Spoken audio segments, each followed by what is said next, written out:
You can vote for any beer that you want, but this Fast Five, I am pushing for a sad ending, and free lunch is my best opportunity. So if you have it in you, go right now to our Instagram and vote for free lunch, and then figure out what it means when you listen to this episode. I might have a sad ending too. What happens when your lovely weekend away never ends? Vote for Cottage, and we'll find out together next week.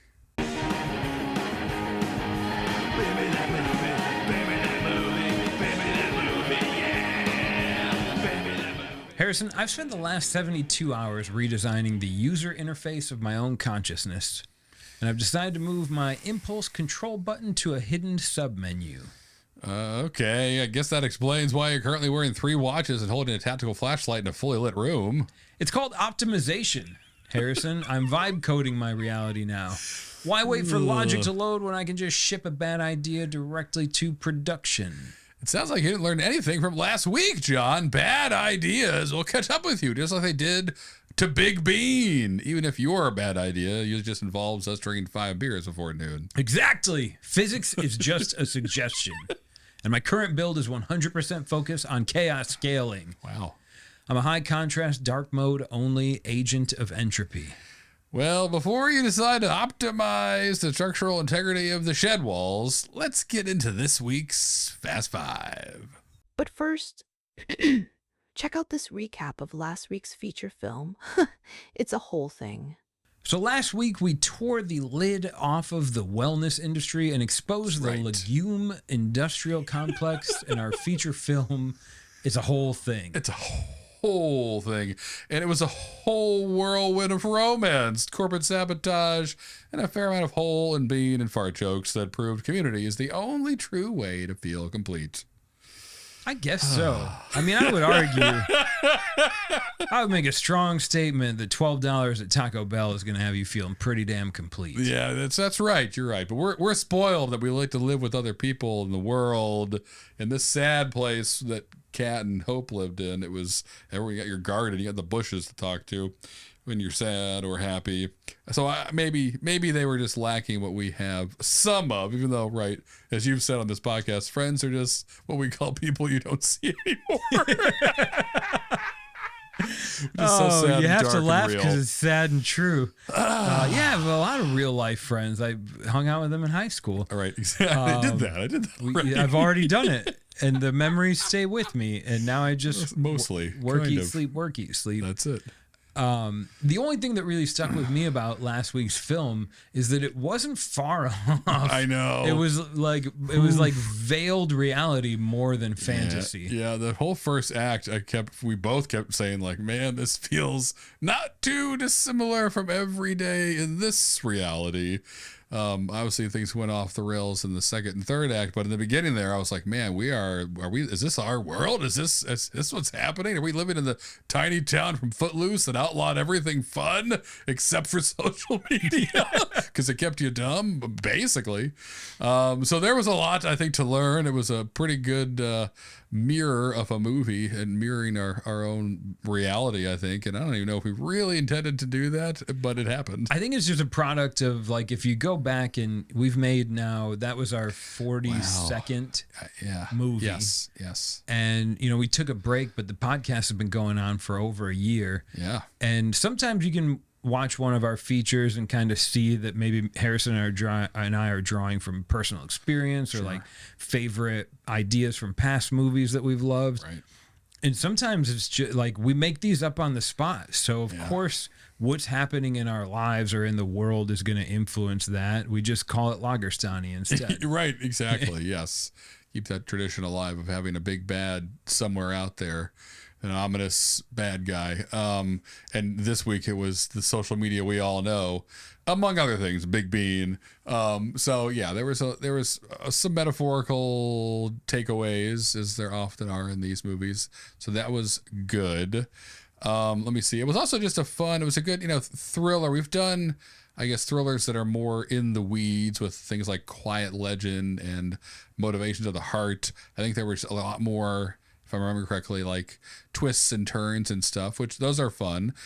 last week's was maybe more approachable. It wasn't too crazy at the end. It was kind of a straightforward. We got Hope out, rescued the damsel in distress, and escaped through a hole and saved the world.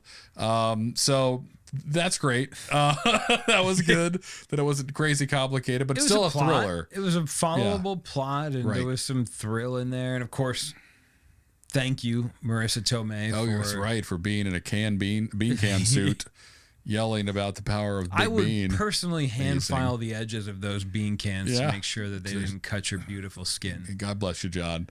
So we got Marissa Tomei in here again, and I also think it's something I wish we did more than we did in last week's episode. Actually, that I really like is we did that thing kind of at the end of the second act where they thought they had the plan. Okay, we're going to tell the world that the soil is poison we're all using to grow our food, and then that plan fails, where they realize it's bigger than the soil, it's bigger than any of us, it's in the water. How can we stop this? And like all hope is lost for Kat and Hope, because that happens in a lot of great movies. As John reminded us last week, it's called which I always forget. It's called Dark Night of the Soul. Yes, it's because that's a popular mechanism in storytelling where you as the audience who are at that point attached to the main characters, you're all in the dumps. You're all at the bottom looking up from the gutter, thinking that you're just waiting for your turn to die, and then you have an epiphany or something changes, and you find your way out just when you think you couldn't. So we did that last week, which is fun. And I think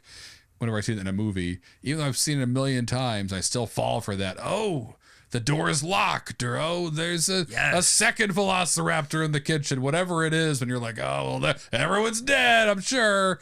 And then the trap door opens and they all escape, and you're like, oh, son of a gun, I should have known there was going to be a trap door. Filmmakers have done a lot of work over generations, and Harrison, you nailed it. It's a prescription. Like if you want to tell a story that captures your audience, you have to play into their emotions, and there's ways to do that, such as like showing that there's no hope, like building hope, crushing hope, and then finding a resolution. Like that little roller coaster is part of 90% of the movies we've seen. And if you've ever watched an art film, you realize what's happening if they don't follow that prescription. You're like, what in the fuck did I just watch? The whole movie is the Dark Night of the Soul sometimes, and just exhausting. Skinamarink. Did you watch that one? Yes, but man, I don't remember. I don't remember it, John. There was like one terrifying moment in 60 minutes of yeah, there are unfortunately a few of those out there. But so we did that last week. We got down in the dumps and then got Kat and Hope out, which is cool. And again, try to do that, but there's a natural opportunity this week, so we jumped on it. I liked that. I liked the influencer world, and we made fun of that in the beginning about how all these phones are just yelling at you to scare you to death, and you don't even realize it because it looks like some happy guy in a gym jumpsuit on a jog telling you that high fives will kill you or whatever it was. Yes. That's real. You see a real person and they're like, hey, I started shopping at whatever, and they have great deals, or any advice they try and share, and you're just like, yeah, whatever, buddy. And then you see a stranger on the internet with 40,000 likes. It's like, if you boil your mushrooms before you eat them, you'll never get cancer. And you're like, oh my God, I found it. I found the key. I have the secret information. You try and tell your wife, like, we shouldn't put a lamp on the ceiling. And she's like, shut up, John. And then an influencer tells you that putting lamps on the ceiling is a bad idea. And she's like, oh my God, this influencer was right. Not you, John, but they were right. They knew all about our lights. They dedicated 45 seconds to filming that short. Yeah, so indeed, we probably need to check where we get a lot of our information from. So there was a bit of a meditation about that in the beginning, which was probably needed. But even without that, it was a fun thriller. We did a roller coaster thing. We came on the other side, and we had a fun epilogue, getting to throw Victor Lancaster, dust him off, because last time we saw him, he was getting exploded, I think, by the noble stomach. Yeah. So he came. This is a bit of a nod to his, what I was assuming, his origin story. The first time he's introduced into the Beer Me That Movie universe. So if you want to look at it chronologically, this movie happened before then, or maybe it's just a different reality where he didn't get blown up in this one. Take your pick. One day, some super smart AI will connect all of our movies fun chronologically. Web. Yeah, exactly right. That'll be something to see. It's a It'll be big like ball the of 50 yarn. born conspiracies or whatever. Right. So that was cool too. But all in all, it was fun. We had a lot of laughs, a lot of bean jokes, a lot of fart jokes, a lot of hole jokes. It was also fun that going through a hole saved the whole thing, the movie. I think they escaped through a hole as well. So there was multiple physical holes in the movie. It's called a whole thing. It was about wholeness. Hope, the influence. There's a lot of like double name meaning. Yep. Yeah, lots of that's a phrase. That's a thing. Yeah, it is now. So anyway, all that stuff. I hope you guys enjoyed it. I said that we ended that movie happily, and I'm pretty sure all of our movies have ended on what I would call like a happy ending. If there's only happy or sad. And it made me think we've got 8 more movies we're gonna make? Yes. One of them I want to end tragically. I'm pretty sure the 4th dose does. Yeah. But Okay, that might be the only one. Which was like our second movie. I think right away we realized these can't all be happy, and we made the second one really, really dire 41 films ago. but good point. You're right. We should do that. It's nice and as fun as this podcast is supposed to be. It's supposed to be something you listen to on the way to work that makes you forget about work, or on the way home that makes you happy you are not at work anymore. We can throw in some curveballs in here, spice some things up, let the hole close in the basement and everyone drown in the dirty bean water or whatever catastrophe we find someone in next. So we'll keep an eye out for that. And obviously you guys can control that too a bit. If you hear an idea in the Fast Five that sounds like it's a little dark and a little dire and you're itching for that, vote for it. Tell us, let us know, and we'll make that a reality. Or leave a comment and vote for a happy one and say, "This is my vote," but keep it happy, please. Make it sad. Or make it right. That's right. Make me miserable. Make me eat my cheeseburger tonight while I'm sad, John. Please. Crying in my worm burger alone in my car. It's cheaper than hiring a dom. Yeah. And it turns out, I guess, being whole is really just a marketing term for being compliant. But at least the hazy IPA was real, even if the influencer's yurt was a total lie. And speaking of beers, it's time for Beer of the Week. Yes, thank God. Let's go. The boys never invite me to their shed to drink with them.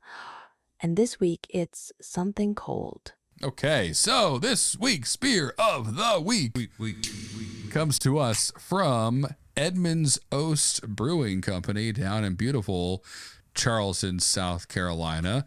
It is called Something Cold. Something Cold. Well, that's a fun name. Give me something cold. And that's it. You hit the nail on the head. So it's a blonde ale from them, 5% ABV.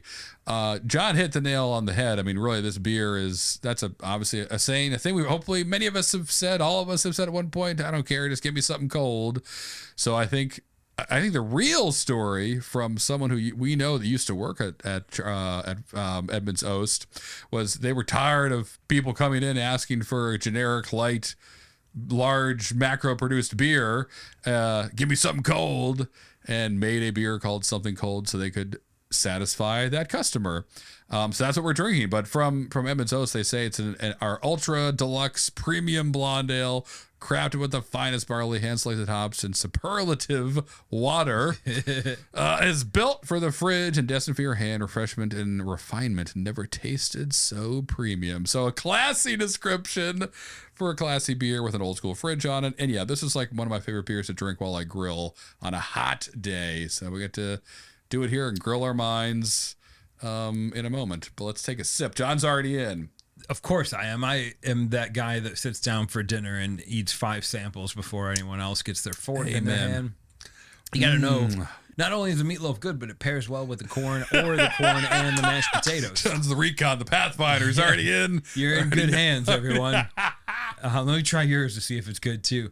This one's so we've done a couple of lagers, and my palate getting into the summertime leans on lagers. This doesn't have that clean, crisp finish, but it does give me a little bit of what I want to say is like a corny, weedy sort of flavor. Absolutely, yes. Why do you think they went with a blonde ale to satisfy a lager drinker, or am I just totally off base? No, you're probably right. It's probably because it was faster to make. Didn't need to wait, 20 or so days for a lager. You could probably turn this around in 10 days. Oh, wow. Or so, depending on what kind of yeast they're using. That's often the story of why did this brewery make a blonde ale instead of a lager. It's because it can happen quicker and take up less tank space. It's usually a logistical answer. Also, like, maybe they don't use lager yeast a lot. And the other thing about these beers, this is really nerdy, but blonde ales can be like yeast propagators. So you can use your house ale yeast in this beer first because it's light, it's not very hoppy, and then take it out of that beer and pitch it into your IPA that will be really hoppy, and it'll be better at eating the sugars it needs to eat because it had a beer that it did that on already. So it's like the pre-meal. Exactly right. It's the pre-meal before the meal before the second meal and the third meal. Yeah, so there are a lot of different reasons a blonde ale works really well. Some of it you may have no idea. A lot of inside baseball info there, but it's quicker, it's easier, and it helps the brew house keep the yeast moving along, the yeast happy. For bigger beers, maybe it needs to be a little mature to handle. Leaving the science aside, I'm going to refer to a blonde ale as a curvy lager. Curvy lager. Yeah, because it hits like a lager. It's just got a little something extra. A little curve. Yeah, exactly right. And if you were thinking, what's the difference between a blonde ale and a pale ale? Well, this is lighter. It is crisper. It is less hoppy and bitter and more kind of malt forward, and it kind of just tastes like a beer flavored beer. Yeah. Without that, like John said, that crisp lager smoothness. There's a little bit of a bite at the end of it, but nothing crazy at all. It's a beer it's when you just want something cold. It's the perfect name for this beer because it's just kind of crushable. There she goes. All right, so that's the sound of it. Clip. Satisfaction. But as always, this is not the beer we're going to be making a movie of this week. It just kind of powers us through our inspiring trip through Untappd Lane, which we'll do in a moment. But first, have you ever caught a scent? Maybe it's fresh cedar. Maybe it's sawdust or the smell of a hot vacuum tube. Ooh. And you're immediately 10 years old again. Oh, okay. I remember spending hours in front of my TV just trying to make a borrowed Nintendo game work. Like I was not an engineer. I was a 10-year-old kid that wanted to play Double Dragon, and the cartridge wouldn't read, so you'd like put it in, you'd push down really hard, or you'd hope really hard and try and try and try. Right. You'd get a Q-tip maybe and put it in alcohol, even though it said specifically not to do that. There's something about that childhood feeling, and maybe it's not childhood, maybe it's just before all my problems were solved for a subscription fee, but like being your own arbiter of fixing something and making it work back before the user interfaces and the tech model of problem solving. It was just you, it was the problem, and it was the passion to save Jimmy's girlfriend and beat Double Dragon, because that was a game all your friends were talking about. Yeah, it was. And from dusty 8-bit Nintendo games to cinema, we're still fixing things, John, just with more hops and fewer cheat codes. But if you want to help us build the next feature, head over to Instagram right now. After you watch this, go vote on the one you want to be next week's feature film. And if you've got a beer that needs a movie, or a movie that needs a beer, go to beermethatmovie.com. That's our website. You can check out our vault. Yeah, enter your vote for your favorite beers that are in the vault. We're always looking for the next weird, wild, or unhinged concept to bring to your small screens, big screens, medium screens, wherever you watch them, your car, your earbuds, whatever. We're always looking for it and happy that you guys are here collaborating with us to find it. Speaking of which, we're going to use your collaboration by seeing what you're drinking right now as we record and shift this Datsun Lynx Hellcat V20. V20! You got to start it in third gear. We're down a hill. V20 twin turbocharged little bitch into this Fast 5. Beer number 1 to start us off on our 41st Fast 5 comes from Robert.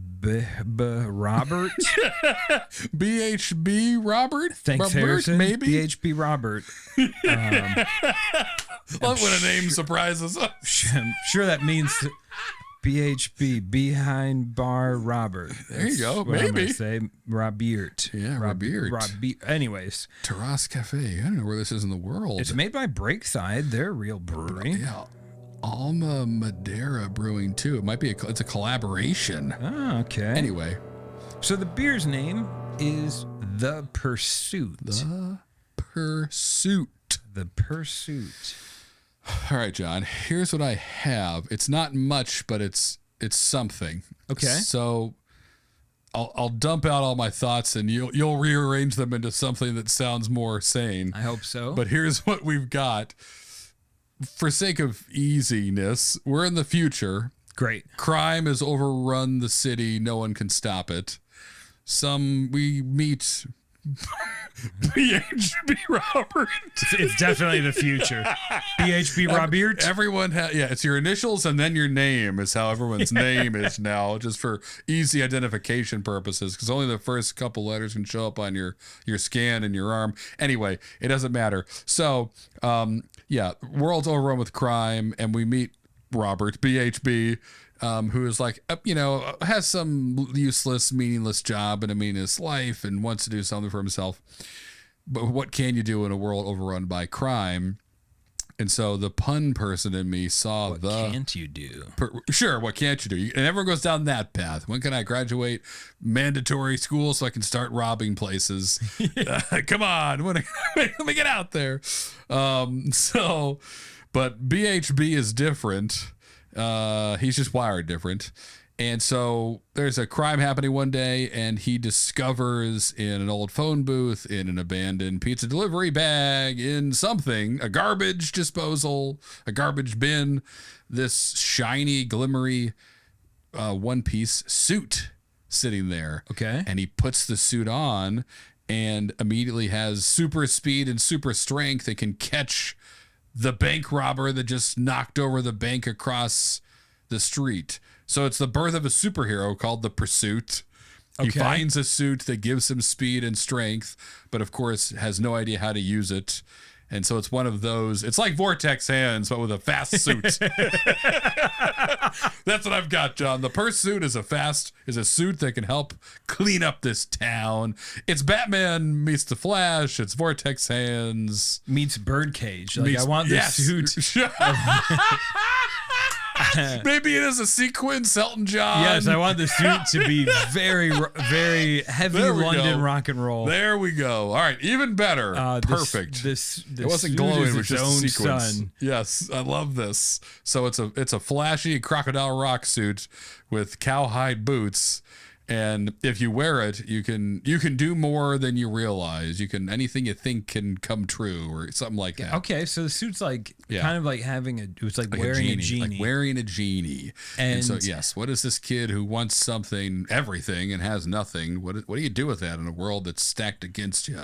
So we need to figure out. I mean, if we go the Batman route, he stops crime. The world's overrun with crime. His city's overrun with crime. I don't know if one man in a fancy Elton John suit can defeat that, but maybe he can. Why? We need to get to what's in it for him. Right. Why we he could risk go his life every night. We could very much like DC this, and his mom got killed by crime, and then he has the opportunity to stop crime. But I think there's probably more opportunity for us to beer me that movie. He finds a suit, he can jump high, he can run really fast, and he's like, maybe it's the suit. He figures it out. The suit makes him run fast.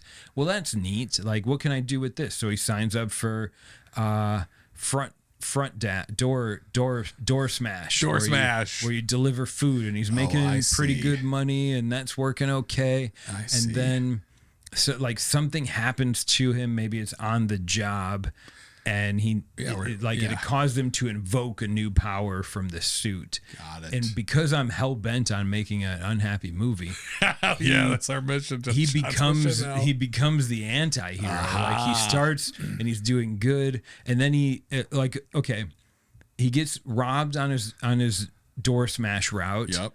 And he realizes now he's super strong, and the guy shoots him, but the bullet ricochets off the suit and kills the assailant. All right. So he's like, "Oh my God, I could stop crime." So he goes and stops crime, and the thanks is just that. It's like, "Thanks, BHB Robert, you get 0 extra credits in your account, but you're doing good things." Right. And eventually that falls flat, and he's like, "Well, this is stupid. Bullshit. I'm gonna find a new way to make my own path." And he kind of becomes, maybe it's almost like Bonnie and Clyde. Maybe he doesn't go full evil villain, but he becomes a hero in his own regard with no care for society. Just, I'm going to take care of myself because that's what everyone else is doing. But I've got the pursuit, so I can take care of myself better. I just made him into a Silicon Valley CEO. Then he starts a small company called ChatBHB. I like this. You're right. So I like the bones here. I can see it. I like that we can go down that path. Instead of him becoming the next Batman, he becomes evil Batman or whatever. Batman and Joker combined. Combined. I like it that it's, we don't have to make him necessarily evil, but it's just BHB looking out for BHB. Yep. Because something has to make him realize that that's all anyone else is doing. He just has now not an innate, but like a given ability to do it better because of this flashy pursuit. He uses it for whatever the heck he wants, not good or evil, just what BHB needs in the moment. All right, that could be it. That could be the whole movie.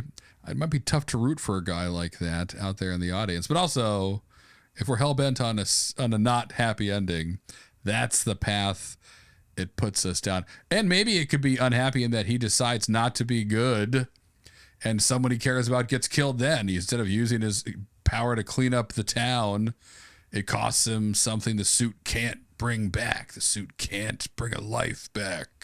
That's the only rule. I like, because it wouldn't be a not happy ending if he just started. Right, just accumulating wealth and an island. Good point. What would be like soul wrenching is like at the end of Dark Knight if Batman was like, actually, you know what?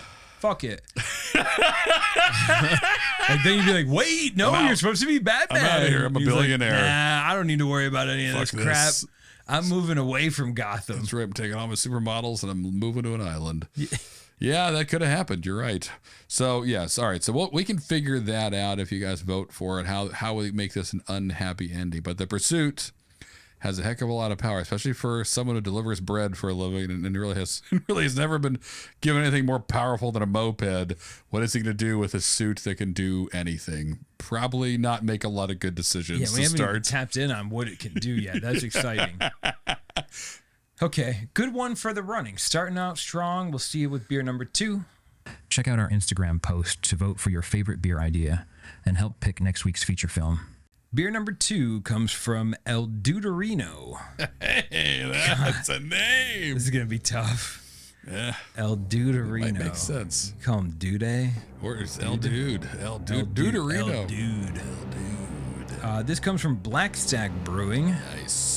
Family operation last I knew. Cool dudes. Yeah. And the beer is called Free Lunch. Free lunch. Free lunch. I'm there. Free lunch. Free right, exactly right. What kind of lecture to listen to for this lunch? How free is it? How much are the tickets in the building? So, right. So I think when I hear that, the thought I have is there's no such thing as free lunch. That phrase we've all heard forever. So let's turn that into a movie. How is that a movie? Well, the seed here, John, is we start in a cafeteria, a deli. Let's say a deli. Love it. Last time we started in a deli, it went really good. Really well. Then a deli, And El Duderino walks in.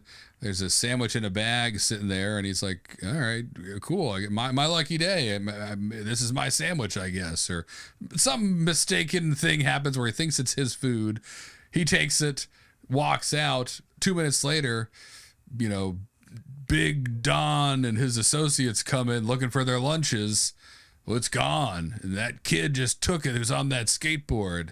And they mumble, there's no such thing as free lunch. Who do you think he is taking our sandwiches? And what the movie is El Duderino has accidentally gotten himself in the crosshairs of the Don and his mafioso buddies who are in the middle of a pretty serious mob adventure, and they're hungry, and now they need their food.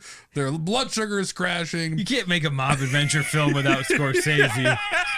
So maybe Scorsese's making this, but that's the whole premise I have, John, is some kid steals lunch from the mob and they got to hunt him down. And it could be one of those, if it was a movie, one of those funny movies where he doesn't even know he's being hunted half the time. He just keeps getting lucky and then surviving as they try to kill him in much different ways. Or maybe he catches on really quick and it's like, God, why are these guys trying to kill me? And he thinks it has to do with something else, not the sandwiches that he accidentally took. And so it's him unweaving that, which is hard to do when you've already eaten the sandwiches. And maybe he discovers what the mob guys are trying to do and becomes the role of the hero and tries to stop whatever nefarious activity they are doing. An unlikely hero. Go take it wherever you want. I've got to take. It doesn't involve you bashing Italians. Got it. But, not yet. So it's really, I think it's your idea, but it's flipped. I don't like the idea of El Duderino being a kid. I like him being Antonio Banderas from Desperado. Wow. And El Duderino is known in this Mesa, Arizona town. Of course, his name's El Duderino. Yeah, he probably runs it. What is he known for? Like, people think he's in human trafficking. People think he's part of the cartel. But what is he really known for?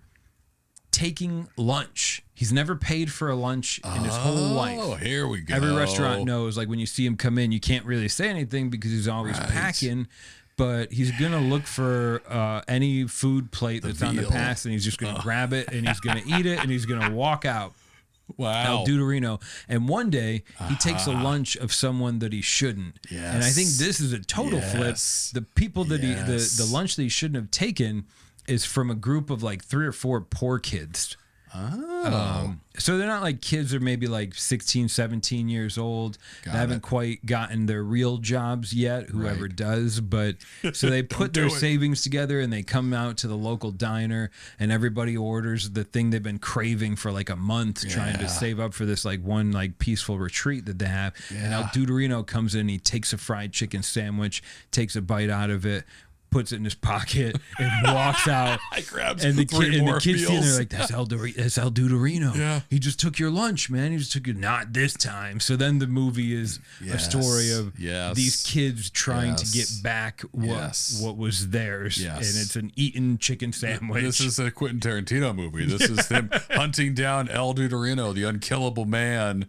These 4 kids who are out of their league but don't know it, and their ignorance is their superpower.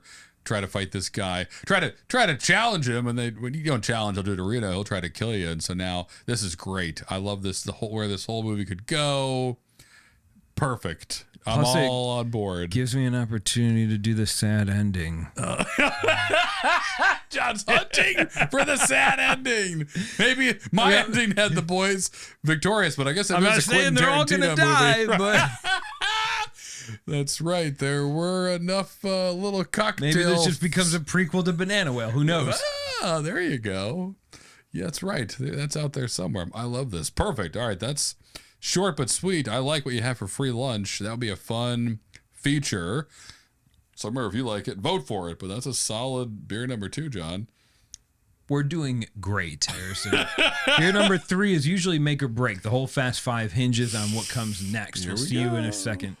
Get on that Instagram post and vote for your favorite beer idea. We'll turn it into a movie next week. For beer number 3, in the Fast Five that is weird names only. This was checked in by BB. So we're just going to call you BB. Yep. It's made by Burial, and it's only one word. Good job, Burial. Thanks for trying so hard to get on the podcast. Oh, yeah, we see what you're doing. It's a great beer. It's called UltraFine. UltraFine. It sounds like the trim on like a European car that I can't It's UltraFine. How I like see in real life. How I like my deli meat sliced. UltraFine. Honestly, see through it. Yes. I want the same amount of ham, but I want 34 slices. That's right. That's barely coming through on the slicer. It's okay. I don't even care if it's like meshy. That's right. That's right. I prefer it that for meshy ham, like a window. I can stack it together. Smear butter in all the holes. Make a suit out of it. Old ham and butter sandwich. What do you mean, Doc? What do you mean my cholesterol's really high? Apparently it's absorbing through your skin. Okay, so UltraFine. Yeah, UltraFine. All right. UltraFine. UltraFine. I like this. I like this name. What are you thinking, it John? could be like Talk to me. The girl that's too hot, sure. Sure. The guy that's too hot, sure. Right. A guy and a girl that are too hot, interestinger. What I think, that's just Mr. and Mrs. Smith or whatever. Exactly. What I think, and I don't know what this is, but it's a movie based around maybe one mom or one family, and she's part of one of those multi-level marketing. Oh, Avon calling. Yeah, exactly. Yeah. I go to meetings and I have to sell all of you, my friends and family, this product that'll change your life so that I can be a top salesperson and get a Lexus like the guy that hosts the meetings. Right. And everyone just goes, it's not a cult necessarily. It's just a thing. But, we all use toothpaste. So that's right. Buy your toothpaste from me. And then anyways, everyone's probably been hit up by this before in their life. I hope so. One time a guy drove an hour to my mom and dad's house because I was living with my mom and dad because I was that age. Sure. And he came from a mall in Erie, Pennsylvania, where they were hosting one of their MLM seminars. And he was like, "Hey, you look like you know how to sell and like deals and stuff." And I was like, "Yeah, actually, I do." He's like, "Come to this seminar." And then he was telling me about how I was going to become the richest person in my family. Wow. And all I had to do was sell all this shit or his energy drinks, which were a big mover for them, and I'd become rich. So he came to my mom and dad's house and pitched me in front of my mom and dad, joining his MLM, and then it was like an $1,800 kit that I had to buy. Of course. Fortunately, my dad had sold shit like that before, so he was like, "No, we're not going to do this." And I was like, "Dad, you don't understand. I'm going to be rich. You're stealing my fortune." He was like, "I'm not going to buy your energy drink, so how are you going to be rich?" Anyway, so that's the premise of this movie. It's an MLM for a brand called UltraFine. All right, I'll throw some beer with that movie sauce on this. John. Thank God, because I didn't have much other than shitty life experience for this one. But it's useful. We can use it in this movie. But I think so to sprinkle into it, maybe UltraFine is some kind of beauty cream that works really, really, really well until it doesn't. And these people that are part of this MLM selling UltraFine, they're not just selling it, they're trying to pass on this curse, this ability, this whatever away from them onto whoever they bring into their MLM. So in other words, if you're at the top of the pyramid, this beauty cream is going to ruin your life. If you can pass off to somebody else, you're free. You're free and clear. And that's exactly how it works. I start selling you the beauty cream, and then you start selling the beauty cream, and I get a percentage of your sales. Yep. So instead of just capitalism, now it's curse distribution. Right. And which isn't much different. We're following this curse, this UltraFine curse through these people, and at some point it lands on BB or is about to. And we discover this could be a happy movie or a sad movie. Does BB get wise to it, or does BB the last one and can't get rid of the curse within 72 hours or whatever the ultimatum is here that we've learned from other people who've died in this MLM? within 3 days of not bringing someone else into the fold. And exactly what the movie is right. They got 3 days to find someone else. And we talked to everybody in this town. Everyone that's in is in. Everyone that's out is out. You're out of luck. You're going to die a beautiful but cursed lady. And so does BB get out, or is he cursed forever? Or does she find some way to, break the curse? I know we don't have the full legs here, but I like the idea that maybe the last person BB could sell this to is here we go. Their daughter. The only Here I am. It's sad. It's sad, John. Honey, here's your allowance early. Also, would you like to be not just fine, hold this but briefcase for me UltraFine? and agree to whatever I say, right? Oh boy, that could get real dark in the end. When all hope is lost, the daughter is there to take the curse, and then the movie ends. We'll see. Maybe we will, maybe we won't. But if you want to find out how fine you can get, vote for UltraFine, and we'll find out together. Yo, you can find the poll to vote for your favorite beer on our Instagram post for this Fast 5 episode. Our fourth beer comes from Rob, and it's made by Tall Oaks Farm and Brewery. Nice. You know of them, Harrison? I don't, but I like the name. Me either. Oh, I won't be able to figure out where they are, but they are a brewery that exists in the physical plane. As far as we know. And the beer is named... Son of a gun. Can I not find out, really? I think you can. Maybe That's here, the way. maybe That's here. it. That's it. I know everyone's It's worried. in Jersey. Farmingdale, New Jersey. All right. Tall Oaks Farm and Brewery. Wouldn't have guessed New Jersey if you gave me 49 guesses. Okay, so the beer is named Cottage. Cottage. Okay. Cottage, like the... Delicious. Great. Fun. Is it really a cheese? No, it's not. I hate it. It's really? Yeah, my wife loves it. Eats it every day. I love it can't. too. Good. It's like Good. I mean, it's like Happy free for you food. both. It's what is it? The texture? Is it Yes, the baby it's a texture vomit? thing. Yep, that's it. You Yep. nailed it, John. Yeah, yeah. You said it, not me. There's really not much I can do for you there. But I will encourage you to think about using cottage cheese as an ingredient. Yes, we've done that. It is Okay. good. Well, there you go. You're doing. We're I using mean, it the that's way- kind of pointless, but right. We're using it that way. but it's like if you're hungry and you're like, oh, I don't want to like really dig in, but I'm just gonna grab this container and take a couple of scoops. Yep. It's like milk you can chew. milk you can chew. Sold. What sounds great? Chewy milk. Chunky milk. Okay, so this won't be about cottage cheese. Thank goodness. I mean, really though, cheese is exciting to should be anyone. But if I say cottage cheese, it's like there's a more than 50% Yes. chance you're gonna be like, fuck off. Get away. So cottage. Here's my thought. We dip into kind of a thriller. Okay. But we don't. Okay. But we keep it, I guess, maybe more modern. I don't want to go trauma grief or anything, but like, Okay. here's a premise. Rob checked in the beer. Yep. Rob has an opportunity. There's a love interest. Maybe he won a date with an OnlyFans girl. Maybe maybe it's like the last opportunity to patch things together with his wife. Maybe it's his like old high school fling he reconnected with on Instagram. Saw she got Sick. divorced, swooped in and was like, hey, I've been Smooth thinking move, about you Rob. since 1997. Yep. Shayna, I've always loved you. Remember when we almost went to the prom together? You're still so beautiful. Yep. And she's like, all right, fine. Let's hang out. And he's like, great. We're going to go away to a cottage together. Yep. And she agrees because whatever. Why not? They go to this cottage. They get there, and it's amazing. It's kind of like White Lotus-y. It's Okay. Got it. a Fancier. super sweet bed and breakfast out in the middle of the woods, serene, peaceful. And we see them experiencing joy and reconnection.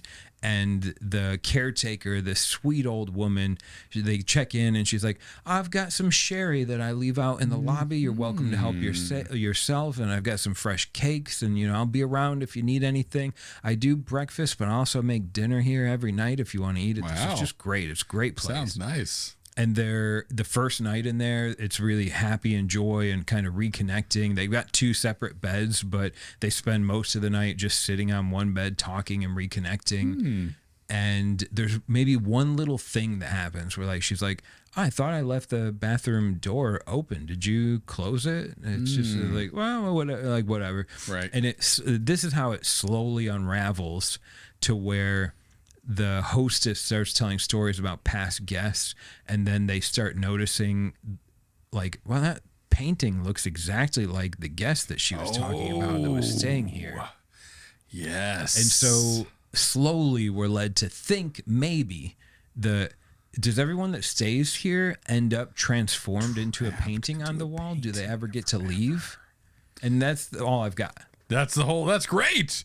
I love it. That's the whole first and into the second act of the movie, John. They discover people get trapped in paintings. How does this happen? Who's the bad guy? Is it the nice lady? Is it the caretaker? Is it the cottage itself? Is it on a ancient burial ground? Oh boy. All questions we'll have to answer if we make this into a feature. But I love the bones. I love the start. I feel like if we say too much more, we're going to ruin the whole movie if people vote for it. But this is fantastic. A house that haunts you. Or you haunt the house or whatever. I like your point. If it's the house, then we want to know why is the caretaker still here? Why is the hostess alive? Is it one of them? Is it both of them? Maybe it's like Nope, where the house isn't a house. It looks like a house, but it's like an ancient creature, a chameleon type creature. That's like a Venus flytrap where it lures people in looking at like a nice bed and breakfast, but then traps them forever in the paintings in its pays walls. For Booking.com sponsorship. Right. I don't know, right? Well, it's just hungry. It's a creature with a debit card. It needs to feast. It also has a lot of debt. It's an ancient creature. It's racked up a lot of credit cards through the years. But maybe we could twist it around a bit and not have it be an evil person, but have it be an evil, ancient, house-shaped being that they're inside. And I just got a really cool ending. Perfect. I'm going to save it. If you vote for Cottage, I'm going to save it. Yeah. Save it. And I hope I remember it. It's really good. It's a really good ending. I hope John does too. Okay, vote quick, and we'll see you next week. If you pick Cottage, I'm trying to store it. I'm trying to lock it away. We got to do one more beer. We're going to be back with beer number 5. You should probably say it so you don't forget. I was thinking the same thing. John, remember that the twist ending, which really isn't all that great, is they figure out a way to reverse the curse so that the caretaker and the hostess get turned into paintings. But now they are locked into that role of being caretaker and hostess. That's the price. You can find the poll to vote for your favorite beer on our Instagram post about this Fast 5 episode. It's beer number 5, and this one comes from our good friend Nathan, who has yet to upload a picture into Untappd. Come on, Nathan. Yeah. It's made by Martin House Brewing that usually makes only weird as hell beers. They're out in Texas, right? Oh, boy. I think Texas. Okay. I'm pretty sure. It's big enough to where I could be a little bit right. Close enough. We're correct. This beer is called True Love. True Love. I know what you're thinking. Get off the rom-com stint, guys. But I don't know. Yeah. I don't know how we got here. But you're right. Yeah, that's a very good point. We're here. Yeah. True Love. It could be. Could be. Sure. Or comedy. Maybe we can combine it with some other stuff we do, like weird sci-fi, John. And the image, the beer, Nathan shares no image with us, but Martin House has the logo of True Love loaded up, and it's just a robot kind of staring, maybe with some hearts in its eyes or something. Here's what I have is a baby of a thought, and you can take it and make it better. As I do with babies. That's right. Grow. Eat more. I'm going to go get some really thin sliced ham. That's all you can gum down. Start throwing it at you. Roll it up in some butter. Solid food only. We need to make them bigger and stronger. Okay, so we're in the future, and robots are arranging all the marriages. It's very formal. It's organized by the government or whatever AI company runs the world. And yeah, it's kind of at your 18th birthday, you go in, you do your test, and it finds your partner for you.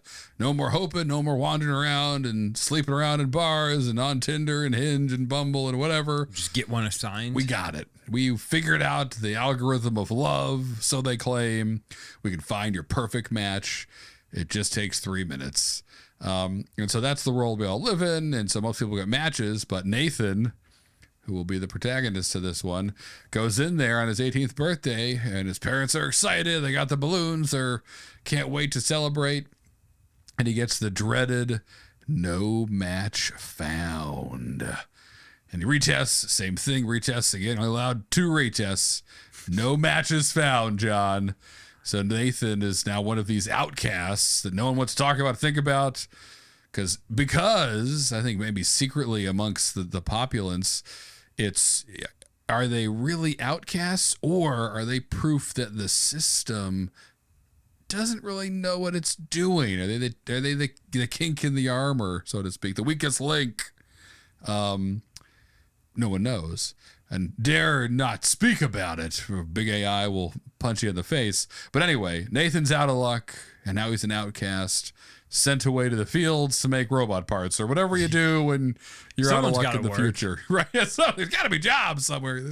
I refuse to believe a future with no jobs. Okay, so this didn't go rom-com. It went a little kind of dystopian. Right. Maybe like- this is your sad, maybe without even trying, this is your sad ending. Wouldn't it be great to do a sad ending to True And Love? he dies in a field making alone. anklets for robots. It makes me think of the Silo a little bit, where like they get to decide if you are going to have a baby or not. Yeah, right, exactly. All that. Did you know, control. Harrison, that there's a company that exists in the world today that spent enough time and money to analyze, I think it was a little over 700 people's brains under an MRI while they're watching like social media. They like read a blog post or mostly look at short videos and pictures. And they would look for like the interactions in your brain that signal emotion and dopamine. So they've effectively like mapped the human brain.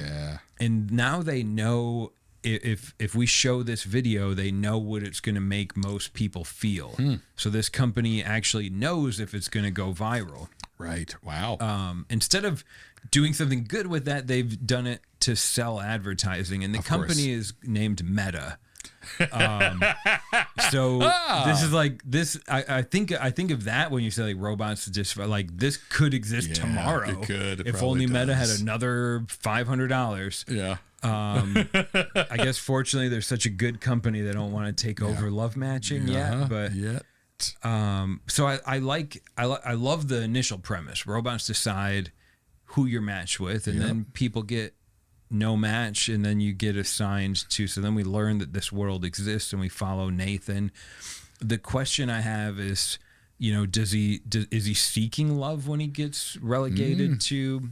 Like, this is probably known in the world that like most of us, we get paired up, but then there's the other people and they just get othered and then they're gone. It's not even like a minority you think of. They just go to the mines, the undesirables, never to be seen again. They're not going to procreate. And so then we get to see what that world is when we follow Nathan. Right. Does he? Oh boy. Does he fall in love with one of his robot masters? Does he meet like a beautiful woman that he thinks is absolutely perfect down there, and he falls in love the old-fashioned way? And what happens if that occurs? That's what I'm hoping for. But I wonder if even before that, and all the advertising that's blasted across this world of try true love today. The best matchmaker in the universe. Now only 0.0001% unmatched or whatever. They're boasting how basically perfect they are. But when Nathan arrives to this outcast colony expecting, 10 dudes standing around kicking a can, he discovers like an underground city of thousands. So he learns we've been lied to. Number one, but then also, yes, he has like plenty of opportunity to live maybe an even freer life than he imagined.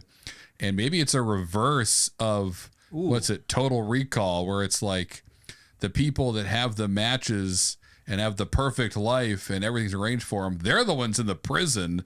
The outcasts are free, and it's like a 1969 sex commune out there. People are banging, hanging out, playing music. Yeah, they got to make a couple robot elbows every now and then, but they're having a blast in this cave city. That's all just eugenics upstairs. That's right. Yeah, exactly right. They're just you getting match. You both have Aryan DNA. Exactly right. So as the controlled matched human race gets weaker hip bones and shorter every generation because of all this AI matching, the real party is happening hidden in the outcast cave world. And so does Nathan decide, oh, my brother got matched. He's in a prison. Doesn't even realize that I got to go out and save him. What do you got? This occurs at a very special time frame for humanity. Nathan is unmatched. He goes to the mines. He realizes the mines are huge and full of a bunch of different types of people, and they're strong and they're beautiful, and and there's all kinds of weird sex that wasn't part of his upbringing. Even known about. That is fun and exciting and a little dangerous, but that makes it more fun. And he's enjoying that as the robots have now determined that they have weakened the race enough to robot uprising occurs. And they easily wipe out what has been the true love people, because they're just blissfully happy. And they were never true love. They were just grouping weak people together who were like narcissists. All living in like little gated neighborhoods. Yeah, they knew they'd be easy to wipe out because they thought they were the bee's knees and wouldn't expect it. And the robots were right. So then I think this turns into a movie, and maybe it doesn't even happen in this movie. Maybe it needs a sequel, but it's that could be the sad ending. Half of humanity gets the unloved versus the robots. To have to take the planet because the robots forgot about him too. They're just like, nope, you're unmatched. Go down, die in the mines. Right. Give me an elbow when I need it. Problem solved. Right. I love that. They've underestimated the outcasts to their own detriment. That could be a great second movie, third act, epilogue, whatever. If you want to find out, then you got to vote for True Love, like right now, because we're recording this thing tomorrow to come out next week. So tell us what the heck you want. But okay, holy crow, we did it again, John. That was beer number 5. The time has come. 5 beers have entered our arena, but only 4 will make it out of this episode for you to vote on for our next feature film. And that means one of these, Harrison, needs to go the way of the dodo bird. It takes a dodo to know a dodo. We are experts in that regard. So which beer are we chasing off a ledge into extinction today? Son of a gun. I liked all of these. This is tough. It's one of these tough ones, which is good for everyone out there, but it stinks for mostly me. Yeah. Being the head killer of beer names around here, you do have and science, chief of science. It's rough. Have you updated your LinkedIn to reflect that, chief of science? Yeah, right. Executioner and chief of science. Not yet. Often hand in hand. I should. That'll auto-populate as soon as you say executioner. That's Do you also want to include? Science? All right. Yeah, so we got 5 good ones. You're not wrong. There's the only one I'm kind of on the fence about, I think, was UltraFine, because I felt like that wasn't, although I do have, like, I don't know, what UltraFine's the one that I would feel the least bad if you made extinct. Okay, that's fine. That makes it easy then, because I like the pursuit. That's hilarious. Free lunch ended up in a great place. I'm very curious about the cottage, and then True Love. I think we had a lot of fun doing that. So fine, we'll just slice the one out in the middle. We'll UltraFine. We'll save a bunch of people from being cursed by a beauty cream. We'll kick that thing into the vault. Sorry, Burial. Try harder next time. Right. They did. They shortened the beers, and they still couldn't make it. So we've got the Pursuit Free Lunch the Pursuit Free Lunch Cottage and True Love. Those are your 4. And as always, the power is in your hands. The beer is in our hands, and the script is waiting to be written. Go vote now. Don't let Big Bean win this one. Until next week. Peace. Punch. Give me your lunch.